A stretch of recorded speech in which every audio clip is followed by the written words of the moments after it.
नमस्कार. सखी मंथनच्या आजच्या पॉडकास्टमध्ये मी ऋतुजा फुलकर आपल्या सगळ्यांचं स्वागत करते.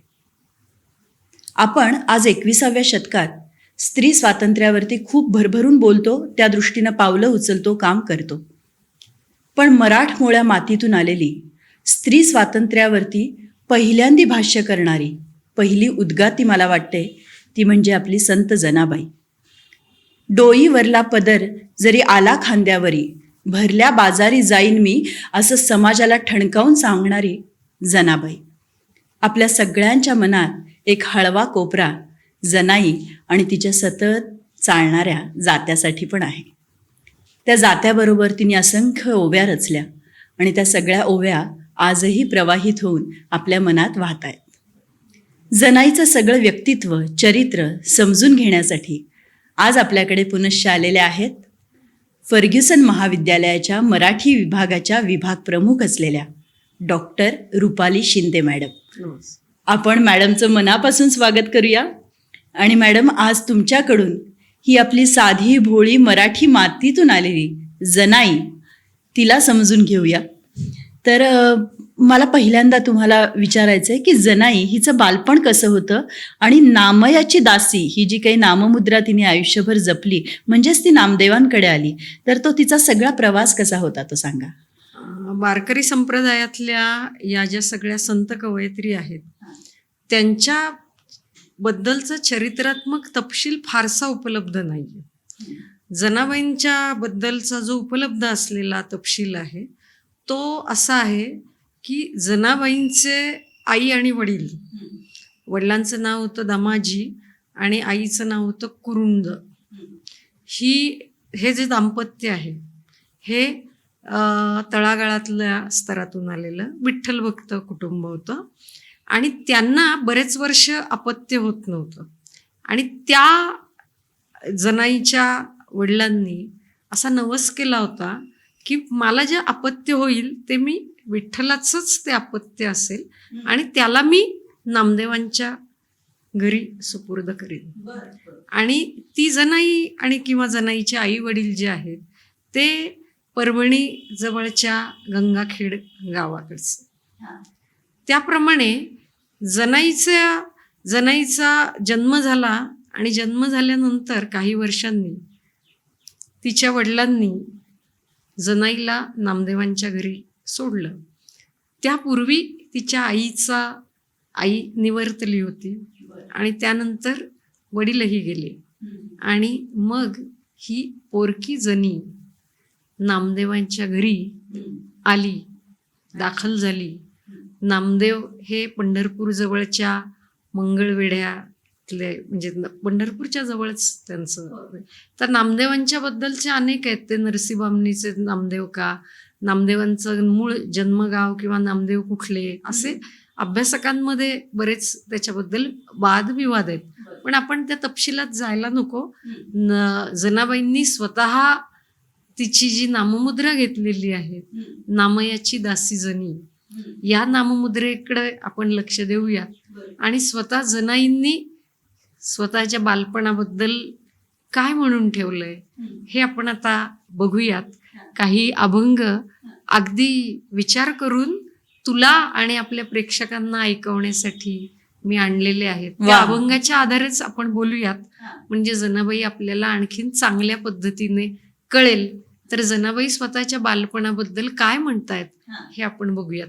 आता ह्या संत कवयित्रींच्या बाबतीत होतं काय की आपण त्यांचा आदराने उल्लेख केला पाहिजे म्हणून आपण त्यांना जनाबाई काय म्हणतात हे प्रयत्नपूर्वक म्हणतो, पण त्या इतक्या आपल्या मनामध्ये घर करून राहिलेल्या आहेत की बऱ्याचदा आपला सहज उल्लेख जनी, जनाई असा होतो एकेरी. जसं आपण आपल्या आईला अहो आई म्हणत नाही, आपण आगाईच म्हणतो. तसं खूप जवळचं अंतःकरणाचं नातं असलं की तो एकेरी उल्लेख होतो. तसा तो माझाही होईल. पण जनाबाईचं जी काही ताकद आहे आणि जनाबाई जी ऊर्जा आजपर्यंत संपूर्ण महाराष्ट्राला आणि विशेषतः स्त्रियांना देते ती अफाट आहे. ती काही त्यांच्या आदरार्थी नामोल्लेख केल्याने किंवा एकेरी नामोल्लेख केल्यानं त्या ऊर्जेला कुठेही क्षती पोहोचत नाहीये हे आपण लक्षात घेतलं पाहिजे. आता आपण बघूया की जनाबाई तिच्या बालपणाबद्दल स्वतःच काय म्हणते, ते अभंग कोणते आहेत ते अभंग आपण बघूयात. जनाबाईंनी खूप म्हणजे जनाबाई विठ्ठल भक्त कशा झाल्या याबद्दलचं याची पार्श्वभूमी ही आपण आधी समजून घेतली पाहिजे. आणि ती समजून घेताना जनाबाई विठोबाला काय सांगतात, माय मेली बाप मेला आता सांभाळी विठ्ठला, मी तुझे गा लेकरू नको मजसी अवहेरू, मतिमंद मी तुझी दासी ठाव द्यावा पायांपाशी, तुझं वीण सखे कोण माझा करील संरक्षण, अंत किती पाहसी देवा थोर श्रम झाला जीवा, सकळ जीवाच्या जीवना म्हणे जनी नारायण.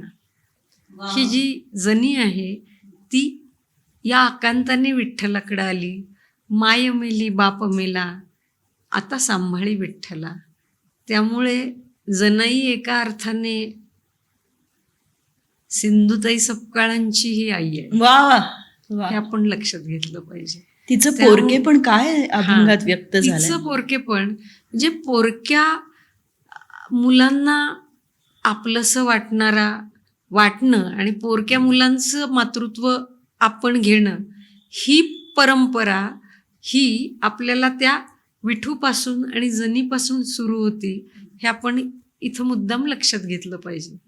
जनाबाईंचा दुसरा एक अभंग आहे की त्यातही म्हणजे तिची जी व्याकुळता आहे ना, ती व्याकुळता किंवा तळमळ आणि पोरकेपण हे जे दुःख आहे, हे दुःख आणि ती विठ्ठल भक्त कशी झाली, त्या एका एकटेपणातून, पोरकेपणातून, निराधार अशा जाणीवेतून, तुटलेपणातून तिने तो आपलेपणाचा आणि सर्व सांभाळ करणारा विठोबा आता माझा आहे या हृदयस्थ जाणीवेतून तिनं विठूशी स्वतःला जोडून घेतलं.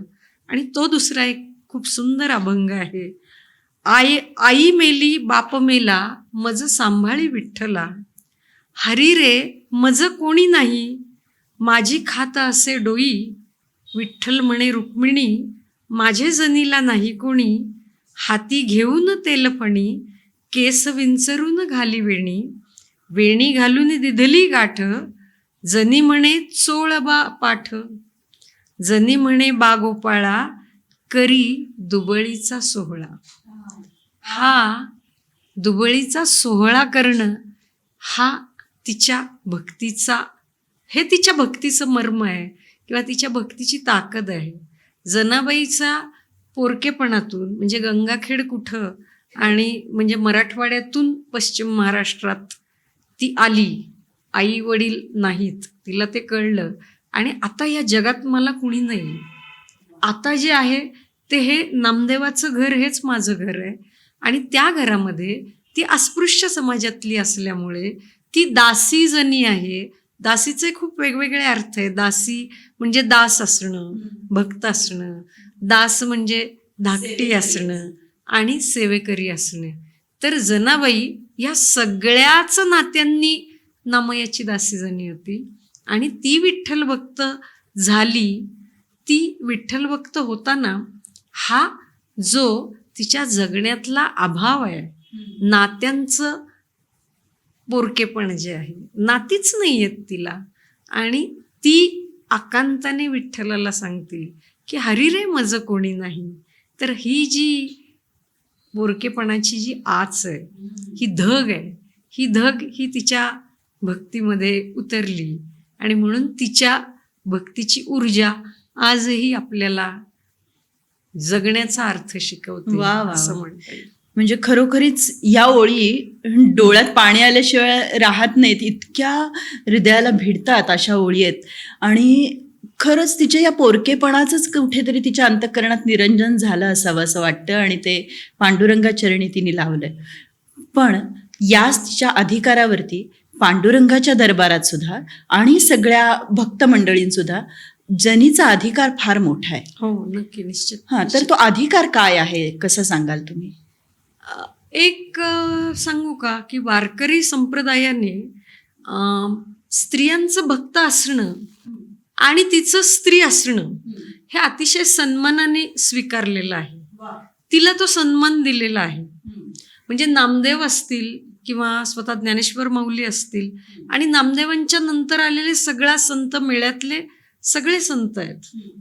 म्हणजे नामदेवाचे कुटुंबीय, म्हणजे नामदेवांनी दासीजनीला कसं स्वीकारलं, तर ती त्यांच्या घरामध्ये अनेक कष्टाची कामं करणारी, दळणकांडण करणारी, शेणाच्या गोवऱ्या थापून आणणारी, हे सगळं करणारी ती होतीच. तिच्या स्वतःच्या अभंगामधून ते दिसतंच आपल्याला.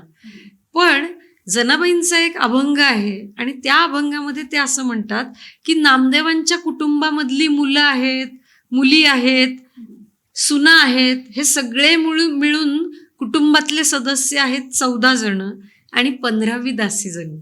म्हणजे नामदेवाच्या कुटुंबाने ती दासीजनी म्हणजे फक्त काम करणारी कष्टकरी स्त्री म्हणून तिच्याकडे पाहिलंच नाही, ती कुटुंबीय म्हणून तिला पाहिलं. म्हणजे मला असं वाटतं की ज्या पोरकेपणातून ती त्या पोरकेपणाची एक दुखरी नस घेऊन म्हणूयात आपण, किंवा ते एक ठसठसत दुखणं घेऊन ती जगत होती, त्याला फुंकर घालण्याचं काम विठोबांनी तर केलंच, तिच्या विठ्ठल भक्तीनेही केलं. पण त्याही पेक्षा पहिल्यांदा तिला आपलंसं करणं आणि लहान मुलाला एक, आपण आत्ताचं चाइल्ड सायकोलॉजी जी म्हणते की 6 ते 8 वर्षात तुम्हाला जे अनुभव येतात जगण्यातले, त्याच्यातून तुमचं व्यक्तिमत्व उभं राहतं. तर जनाबाईंनी त्या 8 वर्षांमध्ये काय पाहिलं असेल, तर जनाबाईंनी त्या 8 वर्षामध्ये संबंध विठ्ठल भक्त नामदेव आणि नामदेवांची विठ्ठल भक्ती, त्या भक्तीमध्ये वेडं होऊन जाणं, अखंड विठोबाशी बोलणं, हे नामदेवांची सगुण भक्ती पाहत पाहत जनाबाई मोठी झाली. आणि म्हणून जनीने नामदेवांना नुसतं गुरु नाही केलं, तर जनीने नामदेवांच्या पावलावर पाऊल ठेवत तितकीच उत्कट सगुण भक्ती केली. तर त्यामुळं तो जनाबाईंचा अधिकार किंवा बाईची निरीक्षण शक्ती जी असते ना, की बाई प्रत्येक बारीक बारीक गोष्ट टिपत असते. जनाबाईंनी नामदेवांना खूप बारकाईनं निरखलेलं असतो. दुसरी गोष्ट, जनाबाई ह्या वयानं मोठ्या होत्या. जनाबाईंच्या अभंग रचनेमध्ये आपल्याला असं दिसतं की नामदेवांना मुलं झाली तेव्हा तर जनाबाई तिथे होत्याच आणि त्या बारशाला जनाबाई हजर आहेत. म्हणजे त्या कुटुंबातले एक सदस्य आहेत आणि कुटुंबातली एक अविभाज्य घटक म्हणूनच जनाबाई तिथे आहेत. आणि मग ज्या वेळी विठोबाने नामदेवांच्या सगुण भक्तीला साथ दिली, नामदेवांनी मागण्याआधीच विठ्ठल धावत आला आणि ज्या वेळी अगदी सहजपणे विठोबा आणि नामदेवराय भेटतात, त्या भेटीची साक्षीदार जनाबाई आहेत. आणि त्यामुळे भक्ती करणं म्हणजे प्रेमाचा कडेलोट काय असतो, तो जनाईंनी नामदेवाकडे पाहून शिकलेले. आणि त्यामुळे हा जो विठोबा आहे, हा जेथे जातो तेथे तू माझा सांगाती असतोच असतो. त्याला सोडून एक क्षणभरही भक्त जगूच शकत नाही, हे नामदेवांकडे पाहून जनाई शिकली. आणि मुख्य म्हणजे तिच्या जगण्याचे सगळे अभाव भरून काढण्याचं काम विठोबांनी केलं. आणि त्यामुळे जनाईची विठ्ठल भक्ती कशी होती, म्हणजे तिचे अधिकार तर आपण बघूच, पण तिची विठ्ठल भक्ती कशी होती, तर जनाबाईसाठी की जनाबाईच्या मनात काय चाललंय हे ओळखणारा विठोबा होता. आणि म्हणून जनाबाईसाठी विठ्ठल हा हक्काचा, मैत्रीचा विसावा होता. आणि जनाबाईंच्या अभंग रचनेमध्ये आपल्याला असं दिसतं की त्या बसल्यात आणि विठू सहज रात्र झालेली आहे, आता सगळे झोपलेतच खरं म्हणजे घरातले सगळे, आणि विठू हळूच येतो आणि कानाशी सांगतो की मला भूक लागली आणि मला आता काहीतरी दे. आणि मग इतक्या रात्री इतक्या उशिरा काय देणार, तर चटकन जनाई गेली आणि दही भात कालवून दिला आणि विठूला तो दिला. असा असा विठू आणि जनी आपल्याला दिसते. त्यानंतर आपल्याला असंही दिसतं की जनी कामाला जातीये, शेणाच्या गोवऱ्या थापतीये आणि विठू ते गोळा करतोय. लोकगीतामध्ये तर असं आहे की जनी धुण्यासाठी गावातल्या त्या ओढ्यावर गेलेली आहे, नदीवर गेलेली आहे आणि विठू तिथं कपडे वाळत घातली जातात, त्या वाळवंटात वाळूत घातली जातात आणि त्यावेळी जनी धुणं धुती आणि विठू आणि जनी बोलतायत. त्यामुळं हा जनाबाईसाठी, आता हे आपल्याला वाटतं की त्यात काय, प्रत्येक लहान मुलं आई काम करत असते आणि आईशी तसंच बोलत असतं, पण आईसाठी तो क्वालिटी टाइम असतो. त्यामुळे जनीचा आणि विठूचा संवाद, जनी काम करताना तो येतो आणि जनी आणि विठू बोलतो आणि ते इतके रंगतात आणि जनाबाई त्याला जाणीव करून देते की चल चल आपल्याला जायला पाहिजे, आता तुझ्या आरतीची वेळ झाली, तिकडं सगळे वाट बघत असतील, आपण आता पटकन निघूयात. त्यामुळे हा जनीचा आणि विठूचा आजच्या भाषेत बोलायचं झालं तर क्वालिटी टाइम होता. हां, दुसरी गोष्ट आपल्याला असं दिसतं की जनाबाईंचा अधिकार आणि जनाबाईंची विठ्ठल भक्ती ही जेंडरलेस विठ्ठल भक्ती आहे. म्हणजे स्त्री असणं, पुरुष असणं ह्या जाणीवेच्या पलीकडची एक माणूसपणाची जाणीव जी आहे ती आपल्याला जनीच्या या भक्तीमध्ये दिसते. कशी दिसते तर जनी असं म्हणते की माझं आणि विठूचं नातं काय आहे, तर जनी असं म्हणते की देव खाते देव पिते देवावरी मी बैसते. ही तिची विठ्ठल भक्ती आहे. तर मला असं वाटतं की ही जी स्त्रीत्वाची, की मी बाई आहे, बाई म्हणजे आता मी असं कसं बोलू, मी हे असं कसं करू, किंवा हा शब्द माझ्या तोंडून नाही आला पाहिजे, ही जी स्त्रीच्या भाषेवर असलेली पुरुषसत्ता प्रधान समाजाची बंधनं आहेत, ही सगळी बंधनं जनाबाईंनी झुगारून टाकलेली आपल्याला दिसतात. आणि जर आपण जरा बारकाईनं पाहिलं तर आपल्याला असं दिसतं की वारकरी संप्रदायामध्ये आणि सबंध मराठी संत कवयित्रींच्या परंपरेमध्ये जनाबाईंच्या सारखी इतकी सैराट झालेली भक्तही आपल्याला दिसणार नाही आणि इतकी बंडखोर स्त्री सुद्धा आपल्याला दिसणार नाही. आणि म्हणून ती विठूला खूप सहज म्हणते की मी आता आंघोळीला जनी गेली आणि तिला पाणी, गरम पाणी आहे ते गार झालंय, ती सहज म्हणते की पाणी आणून दे रे, आणि विठू ते आणून देतो. जनीचे केस खूप दिवस असेच भुरके झालेले आहेत, तर विठू तिच्या डोक्याला लोणी, म्हणजे ते केस जे आहेत त्याला लोणी चोळून देतोय. असे अनेक खूप सुंदर प्रसंग आहेत की जिथं तिचा विठू तिच्यासाठी काय होता, तिचा विठू तिच्यासाठी आत्मसखा होता. त्यामुळे ही तिची विठ्ठल भक्ती आहे. असं आत्मीय नातं जे स्त्रीत्वाच्या, पौरुषाच्या बंधनांच्या पलीकडे जाऊन आत्मिक नातं जोडणं आणि त्या बळावर समाजव्यवस्थेशी बंड करणं, हे जनाईच्या विठ्ठल भक्तीचं मर्म आहे. आणि त्यामुळे तिचा वारकरी संप्रदायातला अधिकार हा नामदेवांनीही स्वीकारलेला होता. आणि ती एका अभंगामध्ये असं म्हणते की मी मगाशी आपण जो बोलत होतो तो, की ती पहा आता तिचं ते पोरकेपण आपल्याला कुठेच विसरता येत नाही. ती असं म्हणते की मी तिची इच्छा मनातली व्यक्त ती करते. ती म्हणते की मी मरून जावं आणि ज्ञानेश्वर माऊलींनी माझ्या पोटी जन्म घ्यावा. जनाबाईंनी ज्ञानेश्वरांशी जे नातं जोडलेलं आहे, खरं म्हणजे ज्ञानेश्वर हे ज्ञानेश्वरी सांगितली ते ज्ञानेश्वर वारकरी संप्रदायाच्या सबंध संप्रदायामध्ये आणि मराठी संस्कृतीमध्ये ते आपली माऊली आहेत. म्हणजे हे सुद्धा एका अर्थाने पुरुष आई होतो, ही मातृत्वाची संकल्पना आहे. ही वारकरी संप्रदायाने मुळातच आई होण्याची, ही मातृत्व हे फक्त जन्म देण्याशी संबंधित असतं, स्त्रीत्वाशी संबंधित असतं असं नाहीये. मातृत्व ही स्त्री पुरुष या शारीर भेदांच्या पलीकडची संकल्पना आहे. मातृत्व ही जाणीव आहे, हा भाव आहे. याची कल्पना वारकरी संप्रदायाला खूप चांगल्या पद्धतीनं होते आणि म्हणून त्यांनी आपला देवच जेंडरलेस केलेला आहे. वा. विठूला माऊली म्हटलेलं आहे आणि त्याचबरोबर ज्ञानेश्वरांनाही माऊली संप्रदायाने माऊली म्हटलंय आणि आपणही त्यांना माऊलीच म्हणतो. आता ही जी जनी आहे या जनीच्या अभंगामध्ये आपल्याला असा उल्लेख आढळतो की तिचं पूर्ण आता जनाबाई अनाथच आहेत.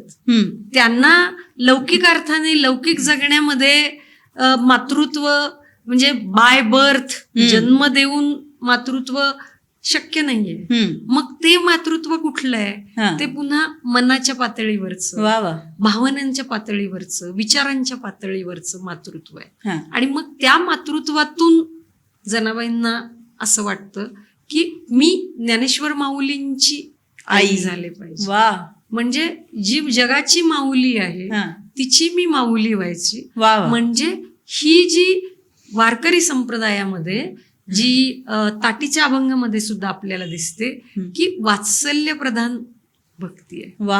ही जी भक्ती आहे ही मातृत्व म्हणजे भरण पोषण करणारं मातृत्व आणि विधायक कल्याणकारक रचना करणारं मातृत्व. आणि ही जी बंडखोरी करायची आहे, कशासाठी मला डोईचा पदर आला खांद्यावरी असं बेभान होऊन भक्ती का करायची आहे मला? तर मला याच्यातून समतेवर आधारित असलेलं वात्सल्य प्रधान असं स्त्रीत्व उभं करायचंय आणि ते मला भक्तीच्या मार्गानेच शक्य आहे करणं. ही जाणीव जनाबाईंच्या अभंग रचनांमध्ये आहे, त्यांच्या जगण्यामध्ये आहे आणि ही त्यांच्या भक्तीतली धग, त्यांच्या भक्तीतली नैतिकता आणि त्यांच्या भक्तीतली ही नवीन स्त्रीत्वाची नवी मांडणी करणारी ही जी बंडखोर जाणीव आहे. वारकरी संप्रदायातली बंडखोरी ही फक्त बंडखोरीसाठी बंडखोरी अशा पद्धतीची नाहीये. ती बंडखोरी आहे ती नवनिर्माणकारक बंडखोरी आहे. आणि त्यामुळे हे मातृत्व जे आहे ते पोषणकर्ता मातृत्व आहे आणि त्याहीपेक्षा ते जेंडरलेस मातृत्व आहे. आणि सगळ्यात महत्वाचं म्हणजे त्यातून विधायक कृती घडली पाहिजे, जगाला एक काहीतरी विधायक मार्ग दिसला पाहिजे, म्हणून ही बंडखोरी आहे. या सगळ्याच दृष्टीने जनाईंचा अधिकार खूप मोठा आहे आणि तो आपण खूप वेगवेगळ्या पद्धतीनं आजच्या काळात सुद्धा समजून घेतला पाहिजे. वा, किती छान सांगितलं. म्हणजे पांडुरंग आणि जनीचं नातं बघता असं वाटतं की पांडुरंग एकदा माऊली होतो, जनी त्याचं लेकरू होतं. आणि कधी जनी माऊली होते आणि पांडुरंग तिचं लेकरू होतं. हे नातं जे काही दोघांचं फिरतंय एका आसाभोवती, तर हे किती वेगळा बंध आहे हा नात्याचा. कुठेतरी नामदेवांच्या बाबतीत सुद्धा मला जनाईंचं असंच रूप दिसतं किंवा ज्ञानेश्वरांबरोबर सुद्धा ज्या आत्ताच्या भाषेत सांगायचा बॉन्ड जो दिसतो जनाईचा तो काहीसा असाच वाटतो. पण या सगळ्यामध्ये एका नात्यावरती लोकसाहित्यात लोककवितेमध्ये वेगळ्या पद्धतीनं भाष्य येतं की जनाई आणि पांडुरंग यांचा जो काही बॉन्ड आहे त्याच्यावरती रुष्ट झाल्यात आपल्या रुक्मिणीबाई. तर लोकसाहित्य खूप छान टिपतं हे रुक्मिणीचं रुष्ट होणं. तर ते काय सांगा ना. कष्ट करणाऱ्या सर्वसामान्य स्त्रीने हा जनाबाई आणि विठूच्या नात्याचा तिढा रुक्मिणीच्या नजरेने सोडवायचा प्रयत्न केलाय आणि त्याच्यावर लोकगीतं रचलेली आहेत, अनेक आहेत. त्याच्यावर तारा भवाळकरांनी खूप सुंदर भाष्य पण केलेलं आहे. तर रुक्मिणी रुसलेली आहे आणि या रुसण्याचं कारण काय आहे तर हा आपला नवरा असलेला विठ्ठल हा उठसूट केव्हाही त्या जनाईकडे जाऊन बसतो आणि दोघं जण बोलत असतात. काय बोलतात आणि माझ्याकडे लक्ष न देता हा विठू जनाईकडे का बरं सारखा सारखा जातो. रुक्मिणीला प्रश्न पडतो की ती जाबच विचारते की तुझं आणि त्या जनीचं नातंच काय आहे. तो संशयी स्वभाव जो बाईचा आहे तो आपल्याला त्या लोकसाहित्यामध्ये दिसतो आणि एका अर्थाने जनीला आणि विठूला न्याय देण्याचा आणि समजून घेण्याचाच तो प्रयत्न आहे. आणि त्यामुळे सबंध लोकगीतामध्ये ती ती ती जी कष्टकरी बाई आहे त्या अनेक जणी आहेत त्या प्रश्न विचारतात की काय आहे तुमचं नातं. म्हणजे घरोघरी पडणाराच प्रश्न आहे हा. विठ्ठल रखुमाई नसतीलही पण घरोघरी पडणारा हा प्रश्न आहे की नेमकं नातं काय आहे. आत्ता आपण म्हणतो ना की सारखे SMS येतात, सारखे फोन येतात, सारखं बोलत असतं, नेमकं कोण आहे, काय आहे तुझं, तेच तिथं झालेलं आहे की काय आहे हे. आणि तेव्हा विठू जनाई रुक्मिणीला सांगतो की अगं तिची ती तुम्ही वेणीफणी सारखी करून देता, तुमचं नेमकं नातं काय आहे. आणि अशी ती बराच काळ रुसली, रागवली आणि तिचा रुसवा काढता काढता विठू असं म्हणतो की जनी हे काय आहे, जनी हे धर्माचं लेकरू आहे. धर्माचं लेकरू म्हणजे काय की तिला सख्ख कुणीच नाहीये आणि ते पोरकं लेकरू आहे आणि माझं तिचं नातं जे आहे ते एका अर्थाने बाप आणि लेकीचंच नातं आहे. आणि म्हणून तू आता रुसू नको, असा तो रुसवा काढलेला आहे. आता ही लोकपरंपरा जी आहे, ही लोकपरंपरा ही समांतर चालत असते. ही जी भक्ती म्हणजे जनाईंनी लिहिलेले अभंग आहेत, या अभंगाचाच अर्थ स्वतंत्र निर्मितीमधून या कष्टकरी स्त्रियांनी तो शोधलेला आहे. आणि जनाईच्या आयुष्यात विठ्ठल हा सगळा तिचे सगळे अभाव समजून घेणारा विठू होता आणि त्यामुळे तिच्यासाठी ते जगण्याचं अमृत होतं. आणि हे सर्वसामान्य माणसाच्या नजरेतून समजून घेण्याचा प्रयत्न त्या लोकगीतांमध्ये झालेला आपल्याला किती सुंदर, किती सुंदर आहे हे. म्हणजे सामान्य स्त्रीच्या मनात जे काही भाव येतात तेच रुक्मिणीला आपण आरोपित केलेत असं म्हणूया. आणि तिच्या दृष्टिकोनातनं आपण जनी पाहिली आता, तिच्याकडे डोकावून पाहिलं. जनीचा हा जे खरेपण आहे स्वभावातलं असेल, तिच्या अभंगात प्रतीत होणारा असेल, म्हणजे मला नाही वाटत इतर कोणते संत असतील त्यांनी इतके खडे बोल पांडुरंगाला सुनावले असतील. इतके खडे बोल जनी सुनावते. तर हेच तिचं तत्व आहे का ज्यामुळे म्हणजे इतर संतांशी तुलना नाही केली तरी सुद्धा जनीचे अभंग आपल्याला विशेष भिडतात, मनात घर करून राहतात. तर हे तिचं खरेपण, हेच त्यातलं तत्व आहे का? नाही, आता काय सांगू का की वारकरी संप्रदायातल्या विठ्ठल भक्तीमध्ये नैतिकता हा आता पाया आहेच. प्रामाणिकपणा, सच्चेपणा जो आहे तो त्या भक्तियोगाचा पायाच आहे. बर, पण मग जनाबाईंच्या बाबतीत वेगळं आपल्याला काय दिसतं किंवा जनाबाई आपल्याला इतकी आपली जवळची का वाटते अनेक वर्ष? याचं कारण म्हणजे तिचा जो परखडपणा आहे, तिचा जो एक रांगडेपणा आहे आणि सगळ्या सीमा पार करून व्यापक होणं आहे ना तिचं. आणि सगळी म्हणजे नेहमी मला असं वाटतं की जनाई विठ्ठल भक्ती करत होती तेव्हा तिला तसा शांत पुरसदीचा वेळच मिळत नाही. तिची विठ्ठल भक्ती जी आहे ती दळिता कांडिता तुझं गायीनं अनंत अशीच आहे. बरोबर. घरातलं छोटं मोठं काम करत असताना, कष्टाची कामं करत असतानाच ती भक्ती करते. तिला ते स्वास्थ्य आणि शांतता मिळालेलीच नाही. किंबहुना वारकरी संप्रदायाच्या तत्वज्ञानामध्येच असं म्हटलेलं आहे की ग्रंथ उघडून बसण्याचं, माळ जपण्याची पण गरज नाही. तुम्ही रोजचं काम करत असताना सहजपणे नामस्मरण करा, विठ्ठल भक्ती होते. हा त्या संप्रदायाचा एक वैशिष्ट्यपूर्ण असा भाग आहे किंवा ती त्याच्या प्रसाराचीच एक खासियत असं आहे असं आपल्याला म्हणता येईल. आणि म्हणून भक्त जी कोणती कामं करतो ते सगळं देव होतो.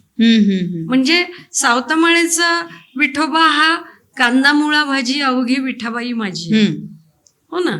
तर हे कर्मयोग आणि भक्तियोग वेगळा नाहीच आहे, हे पण वारकरी संप्रदायामध्ये आहे. आणि म्हणून जनाबाई काम करताना विठूचं नामस्मरण करतात.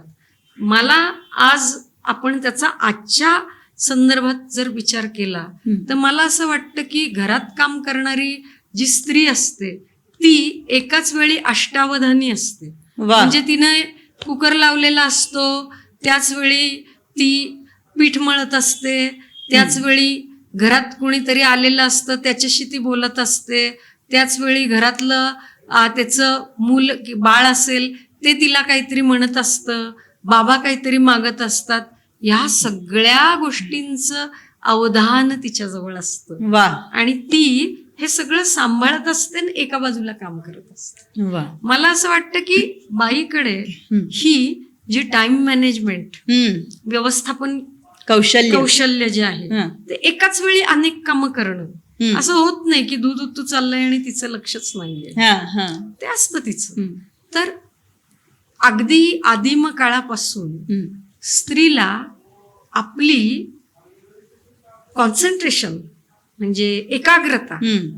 आणि ऊर्जा हम्म. यांचा बॅलन्स करणं, हम्म. समन्वय साधणं हे स्त्रीला अवगत आहे. हा. आणि म्हणून जनाईचे अभंग हे एकाग्रता आणि ऊर्जा यांचा समन्वय आहे, वा. समतोल आहे. वा. या पद्धतीनं जणी आपल्याला आपली वाटते हम्म. की अरे आपणही कष्ट करतोय आणि ती पण कष्ट करते. हा. हा, तिचंही कुणी ऐकत नाहीये, हा. ती पण तक्रारी करते, मी पण तक्रारी करते. हा. ही हाडामासाची बाई आहे, हा. ती भक्त म्हणून कुणीतरी अलौकिक आहे असं नाहीये. हा. तर ती अगदी आपलीच आहे. वा. या अर्थाने जणी आपल्याला आपली वाटते. हा. पण त्याही पेक्षा जनाबाईंच्या भक्तीमध्ये ही जी मनापासून भक्ती करत जाणं, हम्म. उत्कट प्रेम करणं हम्म. आणि त्या उत्कट प्रेमापोटी हम्म. वेड होणं, हम्म. हे आपल्याला म्हणजे सैराट होणं म्हणजे काय हम्म. हे सिनेमातून समजलंच आपल्याला. हम्म. पण सैराट होणं म्हणजे काय हे समजून घ्यायचं असेल तर आपल्याला डोईचा पदर आला खांद्यावरी, भरल्या बाजारी जाईन मी, हे म्हणणारी जनाबाई ही पहिली सैराट झाली वा वा. स्त्री आहे असं वा. आपल्याला म्हणता येईल. हा. या अर्थाने ती आपल्याला आपली वाटते. आणि आपण जे काही करतोय, आपल्याला जे मनापासून मिळवायचंय, हम्म. प्राप्त करायचंय, त्याच्यासाठी किंमत मोजायची आहे. हम्म. हम्म. हम्म. ती किंमत मोजण्याची तयारी आहे. हम्म. आणि त्या तयारीसह उत्कटतेने आपल्या ध्येयाच्या मागे धावणं म्हणजे काय, हा. ते म्हणजे जनाबाई आहे. वा वा. या अर्थाने जनाबाई ही आज तुझी माझी सखी आहे. आहे. बरोबर बरोबर. हे लक्षात घेतलं पाहिजे. त्यामुळे ती आपल्याला आजही आपलीच वाटते. वा. इतकं माझ्या मनात असलेला प्रश्न, त्याचं उत्तर तुम्ही इतकं सहज ओघवत्या शैलीत दिलं की आत्ताच्या काळातल्या स्त्री बरोबर जनीचं संधान आपण कसं साधू शकतो ते इतकं छान शब्दात दिलं. पूर्ण जनी तुम्ही या शब्दांच्या प्रवाहातून आमच्यासमोर उभी केलीत. आणि असंच म्हणावं असं वाटतं पूर्ततेकडे येताना की या जनीचा जो पदर आहे त्याची मायेची पाखर आपल्यावरती कायम राहू दे आणि तिच्याच पदराचं टोक धरून आपण चालतो आहोत. तर पुढचा सगळ्या स्त्री जन्माचा प्रवास तितकाच सफळ संपूर्ण होऊ दे. धन्यवाद.